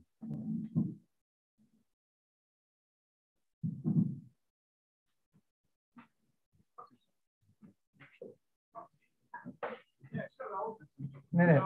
Κρατήστε το μικρόφωνο και πείτε μας. We have three hands. The gentleman, is it a woman over here or a man? There was a hand here. It's a woman and then a man. Okay, we got you, Crow. All right. Let's have some hard questions. So out of curiosity, I mean, no offense, what denomination are you? What sex am I? Denomination. Denomination. I can answer that question, but I don't believe it. I'm an ordained Methodist minister, but I feel very much like the Greek Orthodox. I feel very much because I have spent so many years worshiping in Santa Caterina. I also feel very close to the Roman Catholic Church until they shoved me away. I received communion from the Pope, but when we got the new Pope, I stood in line from communion and they shoved me away. And then I went over to get the bread and they said no. So I don't feel so close to the Roman Catholics as I used to. They used to accept me as one of their greatest scholars, and I felt the shared beliefs, and they would do some wonderful things, and they gave me so many honors. And then with the new Pope, I'm not worthy of receiving the Eucharist. And I don't think that's very Christian. I know the Greek Orthodox will not give me communion, but I'm not going to tell you what has happened. It's none of your business. Yes. Is that helpful? I don't feel like I'm straitjacketed. The Methodists, actually, John Wesley was the founder of Methodists, okay? And he had people come to him. Do you believe this creed? Do you believe this? Do you believe this? And John Wesley said, and this is from my heart, from his heart, if your heart is where my heart is, then give me your hand. That's my creed. If your heart is with God, then that's where my heart is. Give me your hand. So I'm not a person that's interested in dogmatics. I'm a person that loves to ask questions. And I think I get a little closer to the beliefs that I would like to believe. I said to you very clearly that I don't believe that Jesus rose from the dead. I know it. I know that God raised him from the dead. I know that more than I'm trying to make sense to you. And it's none of your business how I've come to that. I came to that, first of all, through study, and secondly, from experience, but that has to remain private because I would influence you too much. You have to reject, and then after a while, you'll begin to realize you're rejecting too much of yourself. I hope this is helpful. You don't like what I'm saying? Oh, no problem. Oh. You're just saying your opinion. Okay. Yeah. Okay, next question, maybe The woman over here. on the left. Yes. The woman here. Yes, it's coming. The microphone on its way. Raise your hand. Yes, here. Okay. Thank you. I wanted to ask a question about the tune. A question about the tune. About the fumes of Solomon and David. Yes. Did the ritualistic rites of the area? Take your mask off. Did the ritualistic rites of the area, as far as burial is concerned, give us important reasons? What did she ask? About the burial rituals. What is Shall I repeat? The ordinance, the paradigm. You're asking about the burial rituals? Yes. If the ritualistic rites of the area gives us important clues for the research. If by studying the burial rituals, we can find something interesting about your rituals, your research.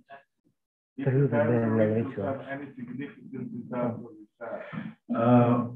How would I know about rituals from the 10th century? I would, that's a good dissertation. Everybody today talks about ritual for the dead, and it's very important because we've had our parents die and we love the rituals. When we get back into the early period, the period of David and Solomon, Jeremiah, Isaiah, what kind of rituals did they have? Now, it can be answered by looking at the Babylonian Talmud and their claims to the Mishnah, the Tosefta, and their claims. Then you can go to the pseudepigrapha, which is Constantinos. He has it memorized. Let's say, who was the one that Matthew Black and the pseudepigrapha in Greek? It was Matthew Black, I think, that published it. Yeah. We have a lot of pseudepigrapha in Greek, and I have found many more manuscripts, sometimes in Greek. So that would be part of the research. Finding a document in the pseudepigrapha and the Apocrypha, or in ancient Judaism, or ancient Christianity, and then you would say, what does it say? Then the next question would be, how reliable is it? And the third question, how and what way, if at all, can we get an insight into the early period? It would be a marvelous contribution because we have the stratification of knowledge. Obviously, one source of knowledge is what we say. Everybody in this room knows about their parents in a way no one can say and correct. So you have, and this is Kierkegaard, you have private knowledge. So you have a private knowledge, and it will be polished by the great scholars here. This is a great school, and don't be in a rush to get through. And don't be ashamed or afraid to ask every question. I think it was my ability to ask questions that didn't intimidate the professor. But I had quite a bit of training, 4 years minimum, before I went to divinity school. And I remember the professor saying various things, and he said how horrible Salah ad-Din was, and how wonderful Ricard Coeur de Lion, he didn't know the French name, Richard the Lionhearted. And I said, sir, I am a little concerned about what you're saying. You seem to be against the Muslims. Well, they're just not believers. Well, have you read Surah Maryam? Never heard of it. And I said, let me ask you a question. Who was the Christian? Salah ad-Din, who had 30,000 Christian prisoners, and says, I released 10,000 for God, 10,000 for Khadija, and 10,000 for my love. When Ricard Coeur de Lion heard this, he says, slaughter all the Muslims in my love of Christ. Who was the Christian? Professors didn't like me. And maybe our last question for today from our one of our international students. Where are you from? Ukraine. Well, we bless you and hope that truth shall prevail. It looks like it is certain you're not losing the war. And I want you to know America is 100% behind you. Israel is 100% behind you. What?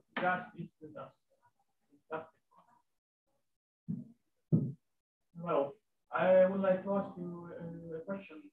Since your main specialty is manuscripts, I would like to ask a very interesting to me question about Dead Sea Scrolls. There is Isaiah scroll, one Hugh Isaiah, and which contains the whole book of Prophet Isaiah. And there is about prophecy, Isaiah 7:14, behold the virgin. Some Orthodox apologists, especially Russian apologists of 19th century, tell us that Masoretes, who translated Hebrew Bible, they corrected it. They have put the words Alma, that means young woman, instead of Tula, that means girl. The thing is that in original scroll of Isaiah, we can meet only a word Alma. It means young woman. Still, perhaps this famous prophecy of Isaiah doesn't belong to Messiah. That belongs to king of Judea Ahaz. That when northern kingdom and Syrian people got the word to Jews, and the prophet Isaiah told to King Ahaz that behold, the young woman will born the son that will be named Emmanuel. It means God is with us. So whom actually belongs to this prophecy? To King Ahaz or to Messiah, to Jesus Christ? Now, I understand your question. I would like to know why you love this question, why it puzzles you. I like Christology of Old Testament. I have studied biblical Hebrew, and I would like to know what is the origin of this prophecy. Just scientific interest. Okay, so we're doing science historiography. and manuscript study. 2 manuscripts were found in Isaiah. 2 Isaiah manuscripts were found in Cave 1. One Q Isaiah A and one Q Isaiah B. One of them is very different from the Masoretic text. Masoretic text is the Hebrew text today, and the earliest is 8th century. It is not always reliable. But on the other hand, it's amazingly accurate when you realize there were no Xerox machines. Everybody was copying what they thought they saw. And there's no way to perfectly copy. Sometimes it takes 30 years to copy a big manuscript. And you're going to tell me that no one makes a mistake? I'm a specialist on manuscripts. I can tell you on the last page, we have a phenomenon called the toilet problem. Don't ever quote me. That is, the person is so much eager to get to the toilet that he begins to finish this page. 90% of the mistakes are in the last page. Now, there are scribes that are very good. They can get there to the end faster than anybody else because they leave out 4 lines. Now, we know that they didn't mean to. There, I went back and saw the ending of a line, and it went down to the ending of another line, which was the same word, and kept copying. The end of a manuscript is obviously the worst copy. That I can tell you, example upon example. And if we were in a seminar, I'd flash it up.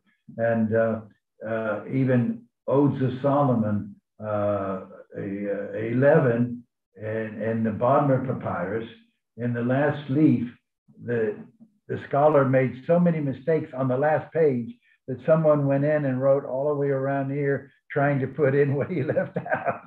All right, now I hope that's helpful. Now, Alma is in the early text. What is Alma? It's a young woman. Can a young woman be a virgin? Yes. But not forever. Well, maybe forever. Semper Virgo, we have it in Latin, that Mary was a virgin forever, but that's confessional. And there's nothing wrong with saying it. It's a confession about Jesus, though, that he came to us in a unique way because he is unique. He is like everybody else, but he's still the Messiah. He's not just an ordinary Jew. And we learn that from his crucifixion. I'm asking as a historian, is he on that cross from 9 a.m. to 3 p.m. and never says a thing? And were his last words, Eloi, Eloi, lama, Aramaic. A lot of people like to translate it to Hebrew. That's what Matthew did. Eli, Eli, lama sabachthani. My God, why? Why have you finally forsaken me? Wonderful confession. Now, as a Christian, we affirm that's the last thing he says. Now, as a Christian, as a minister, I believe Luke is right. Today you will be with me in paradise. God didn't have a watch. He didn't have time. He didn't have a calendar. So that's different from being historical. That's my personal belief. God doesn't have to wait. And no one knows when the tomb was empty. It could have been empty at 6 o'clock Friday evening, all day Saturday. It's a problem because Nicodemus and Joseph of Arimathea have already broken the sacred laws. They have touched a dead body. They cannot celebrate. They cannot go into the temple. So what are they able to do? What would they say? It gets very interesting. Now, the Septuagint, which is much earlier, the Masoretic text, that is the authoritative text used by Jews today, is 8th century. I have found some manuscripts that are from about the 4th century, and they celebrated them in the Israel Museum, earlier copies. Okay, now the manuscripts we have are Alma. I don't know of any variant in the Hebrew. The Septuagint is the oldest. Alma, see it's an ayin, Alma, you have to go all the way we were told, go to your lowest note and go one note lower, and you have the ayin, alma. It sounds like I'm a Bedouin. The Bedouins still continue to speak correct Hebrew and Arabic. All right. Alma is young woman, but most young women at 10 are virgins. So when it says a young girl, behold, an Alma shall conceive and bear a son. Okay, Isaiah. Now, the Septuagint is clearly Parthenos. I know of no variants. Do you know of any variants? I know no variants to the Septuagint. Well, do you know of a variant to Isaiah 7, Parthenos? Every manuscript I've seen says Parthenos. Okay, so there's no variant. There is barely another word in Greek for a young woman, for Asian, but it's not Είπες. Η Θεόπες. Pretty much young woman. Yes. Yeah. It would not be the Greek word I would use for a young woman. It seems to be a virgin, but virgins are young women. And I hope I'm trying to, you've asked a very deep question, and I've not tried to answer it with doctrine or quotes from anybody else. And to me, I wouldn't have translated Alma as Parthenos, but I wouldn't have translated Parthenos as virgin. A young woman, a beautiful woman here. When you get back to the time of Isaiah, you don't have virgin births. So the intentionality, that is what, I love to teach intentionality. What did Isaiah intention his tension? He's not talking about virgins. He's talking about perhaps one here shall conceive and bear forth a son, and he shall help us.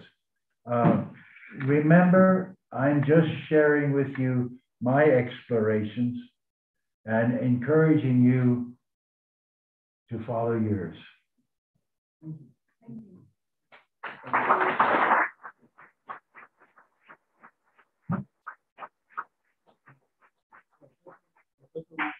Dear Professor Charlesworth, we are proud, as it is said, that it was a privilege and a delight to have you here. We thank you, on behalf also of the students and colleagues, for this vivid introduction to your work and the international scholar discussion, which was an asset for our students, mainly here.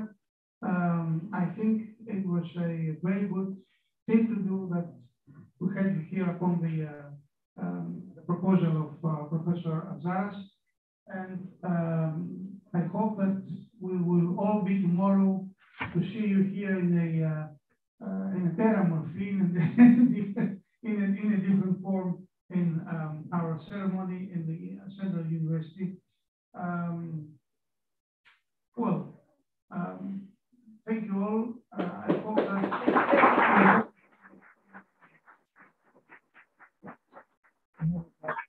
spending with us today on behalf of all the students and the new researchers.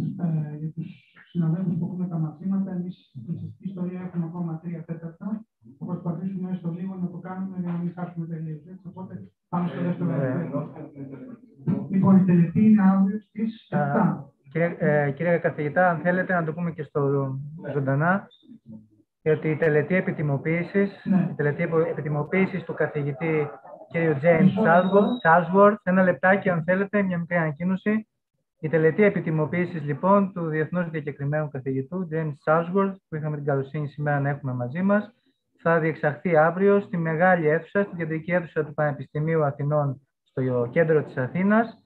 Ώρα 7 είπατε κύριε καθηγητά. 7. Είναι μια μεγάλη αίθουσα, ιστορική αίθουσα. Άνετα μπορούμε να έχουμε μια δυναμική παρουσία.